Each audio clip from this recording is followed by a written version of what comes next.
Hello दोस्तों, आज हम लोग कुछ इम्पोर्टेंट साइंस के क्वेश्चन लेकर आ गए हैं जो 9th से लेकर 12th तक क्लास में पूछा जाता है। कभी कभी बीएसएससी में भी क्वेश्चन या पूछा जाता है।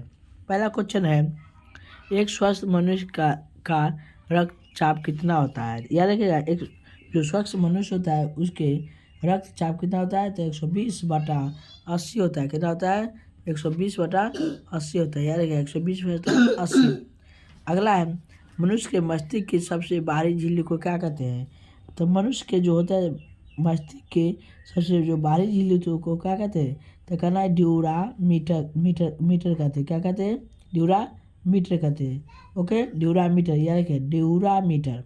मस्तिष्क की बाहरी जो झिल्ली होती है ड्यूरा मीटर कहते हैं। याद हो गया, dura mater. Okay, dura mater. ये मस्तिष्क है, उसके अंदर जो होता है बाहरी झिल्ली, चारों तरफ जो झिल्लियाँ जो होती है, ये चारों तरफ झिल्लियाँ, उसको ड्यूरा मीटर कहते हैं। ठीक है, चलिए अगला है क्वेश्चन। अगला क्वेश्चन है कि मनुष्य के सूंघने की क्षमता को नियंत्रित करता है। मनुष्य की जो सूंघने की जो क्षमता होती है उसको कौन नियंत्रण करता है। तो याद रखिए, मनुष्य के सूंघने की जो क्षमता होती है उसको कौन नियंत्रण करता है।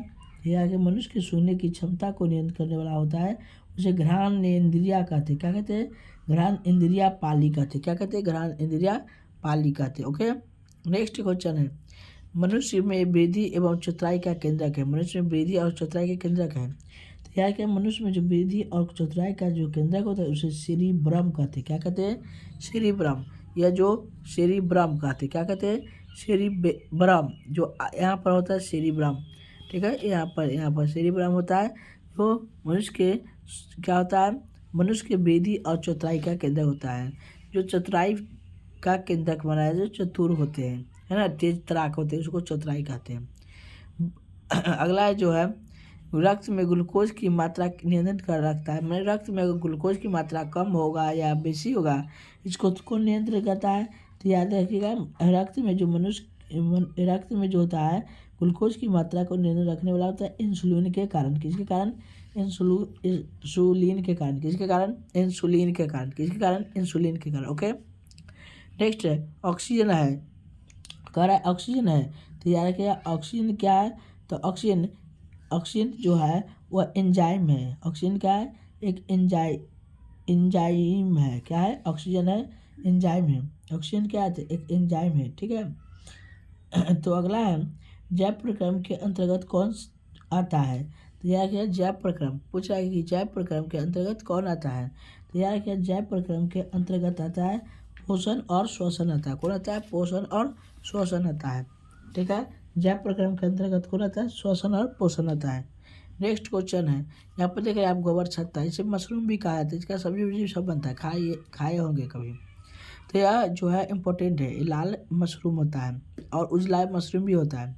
तो ये लाल मशरूम होता है, यह इसे गोबर छत्ता भी देहाती भाषा में कहा जाता है। गोबर पर उगता है या सड़े चीज़ों पर यह उगता है। ठीक है, तो गोबर छत्ता किसके अंतर्गत आता है। तब पूछा गोबर छत्ता किसके अंतर्गत आता है, तो कहिएगा मृत जीवी होता है। मृत जीवी, इसलिए मृत जीवों पर उगने वाला पौधा होता है, इसलिए मृत जीवी कहते हैं। मृत जीवी पर उगने वाला पौधा इसलिए मृत जीवी कहते हैं, इसलिए इसको कहते हैं गोबर छत्ता किसके अंतर्गत आता है, मृत जीवी के। नेक्स्ट है, वायुमंडल में सामान्य CO2 पाया जाता है। वायुमंडल में सामान्यतः CO2 कितना पाया जाता है, तो क्या रखिएगा, वायुमंडल में सामान्यतः CO2 0.03% होता है। कितना होता है, 0.03% होता है। 0.03% होता है। ओके, कार्बन डाइऑक्साइड की मात्रा। नेक्स्ट है, छाया में पनपने वाले पौधे का नाम बताइए। जो छाया में पनपता है, तो छाया में पनपने वाला जो पौधा होता है उसे सिथोकाइटस भी कहते हैं। क्या कहते हैं,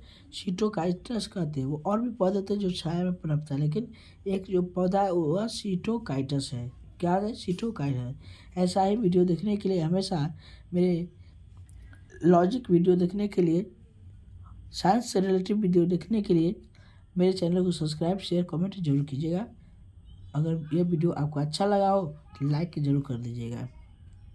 ओके, बगल में बेल आइकन है, दबा कर उसको सब्सक्राइब जरूर कर लीजिए, ताकि प्रत्येक वीडियो आपको समय समय पर जब भी डालूं सबसे पहले आपके पास पहुँचे।